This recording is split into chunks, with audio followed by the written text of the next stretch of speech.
بسم اللہ الرحمن الرحیم۔ کالا لباس پہننا آپ کو زیادہ باروق، طاقتور اور پر اسرار بنا سکتا ہے۔ سرخ رنگ لوگوں کے اعصابی نظام کو معاف کرتا ہے۔ سفید رنگ آپ کو بے قصور اور خوبصورت دکھائی دے گا۔ ناظرین، نیلا رنگ لوگوں کو یہ سوچنے پر مجبور کر سکتا ہے کہ آپ زیادہ قابل اعتماد ہیں۔ سبز رنگ آپ کے آس پاس کے لوگوں کو پرسکون محسوس کر سکتا ہے۔ پیلا رنگ آپ کو پر امید بناتا ہے۔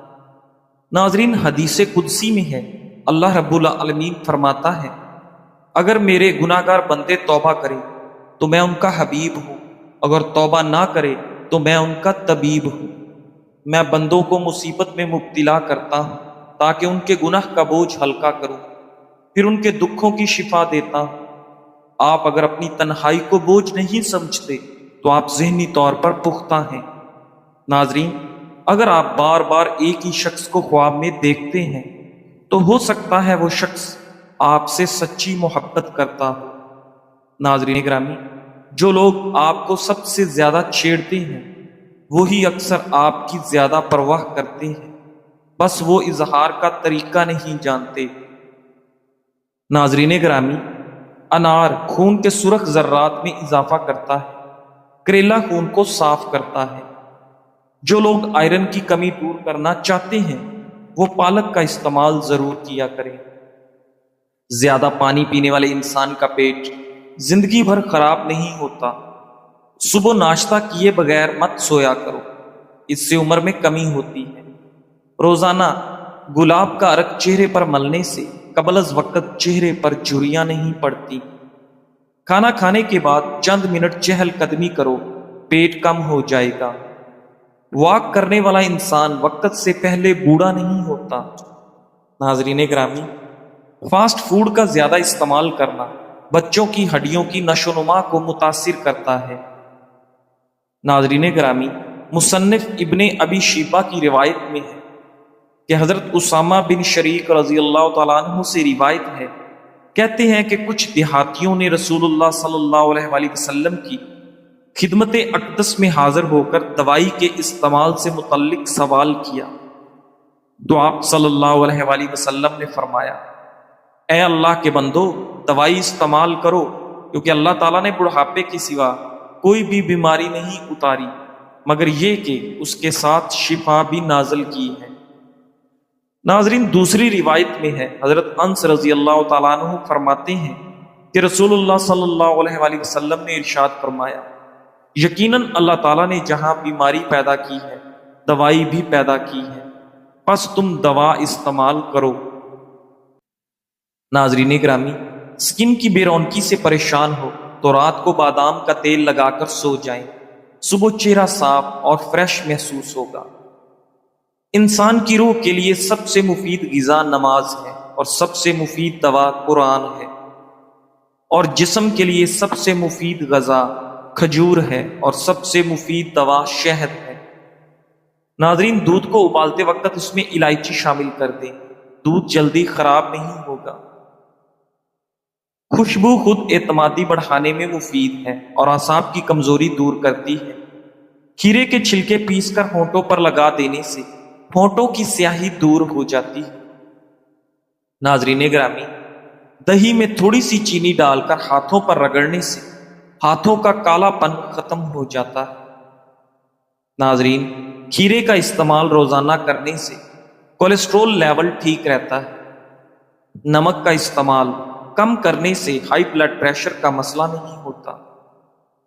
ناظرین گرامی، حضرت حذیفہ رضی اللہ تعالیٰ عنہ سے روایت ہے، کہتے ہیں کہ حضرت علی رضی اللہ تعالیٰ عنہ ایک آدمی کے پاس اس کی عیادت کے لیے تشریف لے گئے تو آپ نے اس کی کلائی میں دھاگا دیکھا۔ آپ رضی اللہ تعالیٰ عنہ نے پوچھا، یہ کیا ہے؟ اس نے جواب دیا، یہ ایک دھاگا ہے جسے مجھے دم کر کے دیا گیا۔ اس پر حضرت علی رضی اللہ تعالیٰ عنہ نے اس کو توڑ دیا، پھر فرمایا، اگر تم مر جاتے تو میں تمہارا جنازہ نہ پڑھتا۔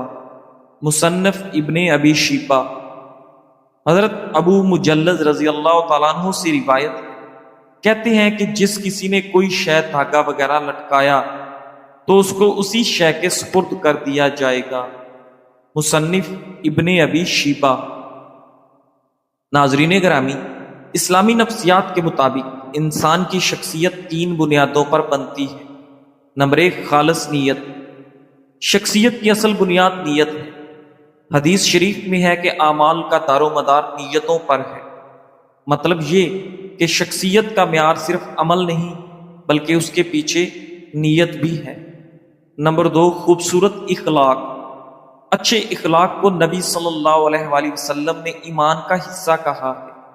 خوش اخلاق انسان دل جیت لیتا ہے اور بد اخلاق علم و دولت کے باوجود ناکام رہتا ہے۔ نمبر 3، اچھا عمل۔ جو کچھ دل میں ہے وہ ظاہری اعمال میں نظر آنا چاہیے۔ صرف اچھے خیالات رکھنا کافی نہیں بلکہ اچھے اعمال ضروری ہیں۔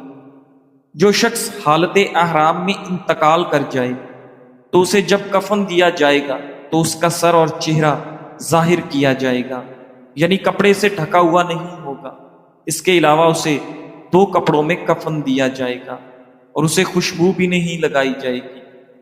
اس کے بارے میں نبی کریم صلی اللہ علیہ وآلہ وسلم کی خاص ہدایت موجود ہے۔ صحیح بخاری اور صحیح مسلم میں حضرت عبداللہ بن عباس رضی اللہ تعالیٰ عنہ سے روایت ہے، ایک شخص حالت احرام میں عرفات میں اپنی سواری سے گر کر فوت ہو گیا۔ رسول اللہ صلی اللہ علیہ وآلہ وسلم نے فرمایا، اسے اس کے دونوں احرام ازار اور ردا میں کفن دو، نہ خوشبو لگاؤ نہ اس کا سر ڈھانپو، کیونکہ وہ قیامت کے دن تلبیح کہتے ہوئے اٹھایا جائے گا۔ صحیح بخاری، صحیح مسلم۔ ناظرین گرامی، موٹاپا دل کی شریانوں کی بیماری، فالج اور ہائی بلڈ پریشر کے خطرے کو نمایاں طور پر بڑھاتا ہے۔ جسم میں چربی کا زیادہ ذخیرہ کولیسٹرول سطح کے ساتھ ساتھ ہائی بلڈ پریشر کو بڑھا سکتا ہے، جو کہ دل کی بیماری اور فالج کے خطرے کے بڑے عوامل ہیں۔ موٹاپا سانس کی صحت کو بھی متاثر کر سکتا ہے، جس سے نیند کی کمی اور دمہ جیسے حالات کا خطرہ بڑھ جاتا ہے۔ زیادہ وزن ایئر ویز پر دباؤ ڈال سکتا ہے، جس سے نیند کے دوران سانس لینا مشکل ہو جاتا ہے اور دمہ کی علامات بڑھ جاتی ہیں۔ ناظرین، موٹاپے سے نجات پانے کے لیے ورزش کو اپنا معمول بنائیں، چکنائی والی اور بازاری چیزیں کھانے سے اجتناب کریں۔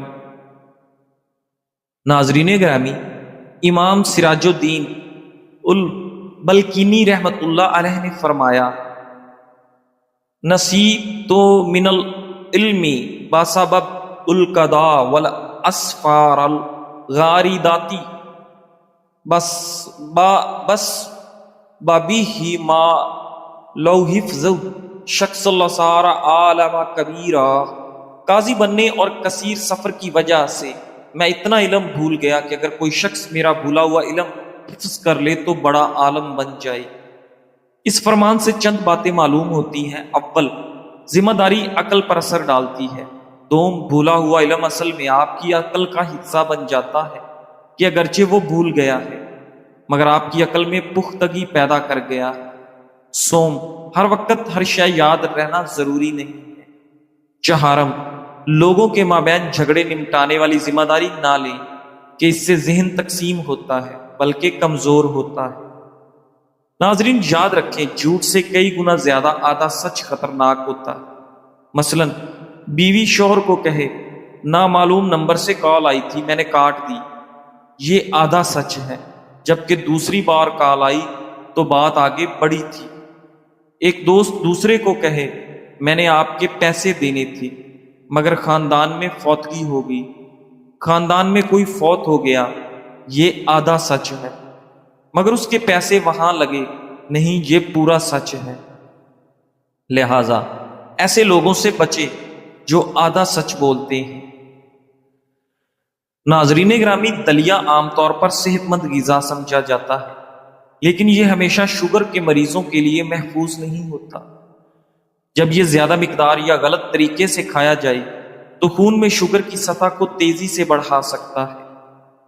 دلیا کی پروسیسنگ کے دوران فائبر نکال دیا جاتا ہے، جس کے بعد صرف ریفائنڈ کاربوہائیڈریٹس بچتے ہیں، جو شوگر کے مریضوں کے لیے خطرناک حد تک خون میں شوگر بڑھانے والی فیکٹری کا کام کرتے ہیں۔ یہی وجہ ہے کہ بعض اوقات شوگر کے مریضوں کو یہ احساس نہیں ہوتا کہ دلیا جیسی بظاہر صحت مند چیز بھی ان کے لیے خطرناک ثابت ہو سکتی ہے۔ اصل مسئلہ یہ ہے کہ شوگر صرف ایک بیماری نہیں بلکہ یہ ایک طرز زندگی کی خرابی ہے۔ آپ جو کھاتے ہیں، جتنی نیند لیتے ہیں، جتنا چلتے ہیں اور جتنا ذہنی دباؤ برداشت کرتے ہیں، یہ سب شوگر کو بڑھانے یا کم کرنے میں اہم کردار ادا کرتے ہیں۔ ناظرین، اگر آپ شوگر کے مریض ہیں اور بغیر دوائی یا انسولین کے صرف متوازن غذا، باقاعدہ ورزش اور صحت مند طرز زندگی کے ذریعے شوگر کو قابو میں رکھنا چاہتے ہیں تو یہ بالکل ممکن ہے۔ بس مستقل مزاجی، صبر اور درست رہنمائی کی آپ کو ضرورت ہے، اور خاص طور پر اپنی غذا و خوراک پر خاص توجہ کی ضرورت ہے۔ ناظرین گرامی، کیا آپ جانتے ہیں کہ باسی روٹی شوگر کے مریضوں کے لیے کیسے دوا بن جاتی ہے؟ نہ صرف دوا بلکہ وزن کم کرنے میں بھی مفید ہے۔ تو آئیے باسی روٹی اور باسی بریانی کی حیرت انگیز افادیت پر بات کرتے ہیں۔ ناظرین، ہم عام طور پر باسی کھانے کو کمتر سمجھتے ہیں اور تازہ روٹی یا بریانی کو زیادہ ترجیح دیتے ہیں، لیکن سائنس یہ بتاتی ہے کہ باسی روٹی اور باسی بریانی میں کچھ ایسے فوائد پوشیدہ ہیں جو خاص طور پر شوگر کے مریضوں کے لیے فائدہ مند ہو سکتے ہیں۔ تازہ روٹی اور باسی روٹی میں فرق: جب روٹی تازہ پکتی ہے تو اس میں موجود نشاستہ آسانی سے ہضم ہو جاتا ہے اور فوراً گلوکوز میں تبدیل ہو کر خون میں شامل ہو جاتا ہے۔ یہی وجہ ہے کہ تازہ روٹی کھانے کے بعد خون میں شوگر لیول تیزی سے بڑھتا ہے، لیکن جیسے ہی روٹی ٹھنڈی ہو کر باسی ہو جاتی ہے تو اس میں موجود نشاستہ کی ساخت بدل جاتی ہے جو آنتوں میں فوراً ہضم نہیں ہوتا، جس کی وجہ سے شوگر فوراً خون میں جذب نہیں ہوتی اور فطری طریقے سے شوگر لیول کم ہو جاتا ہے۔ ناظرین، باسی روٹی میں موجود نشاستہ پری بایوٹک کا کام کرتا ہے، یعنی آنتوں کے اچھے بیکٹیریا کو خوراک فراہم کرتا ہے۔ یہی صورتحال باسی بریانی کے ساتھ ہے۔ باسی بریانی کھانے کے بعد شوگر آہستہ آہستہ جذب ہوتی ہے، پیٹ زیادہ دیر تک بھرا ہوا محسوس ہوتا ہے، وزن کنٹرول کرنے میں مدد ملتی ہے۔ ناظرین، تازہ چپاتی 100 گرام میں تقریباً 200 گرام کیلوریز ہوتی ہیں۔ یہی چپاتی جب باسی ہو جاتی ہے تو کیلوریز تو تقریباً اتنی ہی رہتی ہیں، لیکن ان میں سے 10 سے 15% حصہ نشاستہ میں بدل جاتا ہے جو مکمل طور پر ہضم نہیں ہوتا اور توانائی میں تبدیل نہیں ہوتا۔ یعنی باسی روٹی سے جسم کو تھوڑی کم کیلوریز ملتی ہیں اور شوگر کا بوجھ بھی کم ہوتا ہے۔ ناظرین، شوگر کے مریضوں کے لیے فائدہ یہ ہے کہ شوگر کا لیول اچانک نہیں بڑھتا، زیادہ دیر تک بھوک نہیں لگتی اور آپ کی آنتوں کی صحت بہتر رہتی ہے۔ ناظرین، باسی روٹی یا بریانی ہمیشہ فریج میں محفوظ کریں اور کھانے سے پہلے ہلکا سا گرم کر کے استعمال کریں۔ 24 گھنٹے سے زیادہ پرانی روٹی یا بریانی استعمال نہ کریں تاکہ بیکٹیریا یا فنگس کے خطرات نہ ہوں۔ ناظرین گرامی، جیسے زہر جسم کو آہستہ آہستہ کمزور کرتا ہے، ویسے ہی گناہ دل کو بیمار اور سیاہ کر دیتے ہیں۔ ابتدا میں شاید اثر محسوس نہ ہو، لیکن وقت کے ساتھ ساتھ یہ دل کو سخت اور روح کو بے چین کر دیتے ہیں۔ ابن القیم رحمۃ اللہ علیہ فرماتے ہیں، گناہ دل کے لیے اندھیرا ہے، اور اندھیرا جتنا بڑھتا ہے دل اتنا ہی اللہ سے دور ہو جاتا ہے۔ گناہوں کے چند نقصانات: دل کی سختی جیسے مٹی کا پتھر بن جانا، عبادت میں بوجھ محسوس ہونا، دعا میں رکاوٹ آ جانا، خیر اور برکت کا ختم ہو جانا۔ ناظرین گرامی، گناہوں سے بچنے کے 4 طریقے: نمبر 1، گناہ کے موقع پر اللہ کو یاد کرنا۔ نمبر 2، نیک لوگوں کی صحبت اختیار کرنا۔ نمبر 3، قرآن اور ذکر سے دل کو زندہ رکھنا۔ اور نمبر 4، گناہ کے بعد فوراً توبہ اور استغفار کرنا۔ ناظرین گرامی، ذہنی اور جسمانی سکون کے لیے یہ چند کام ضرور کریں۔ اللہ کا ہر وقت شکر ادا کریں، دن کی پانچوں نماز وقت پر ادا کریں، ہر لمحہ ہر وقت اپنی زبان پر اللہ پاک کا ذکر جاری رکھیں۔ ناظرین، کسی کا دل مت دکھائیں اور سب کو خوش رکھنے کی کوشش کریں۔ زندگی کی پریشانیوں میں صبر سے کام لیں۔ جو بھی آپ کا دل دکھائے، اللہ پاک کی رضا کے لیے اس کو معاف کر دیں۔ خود کو خوش رکھنے کی کوشش کریں، کیونکہ خوش دل انسان دوسروں کو بھی خوش کرتا ہے۔ جزاک اللہ۔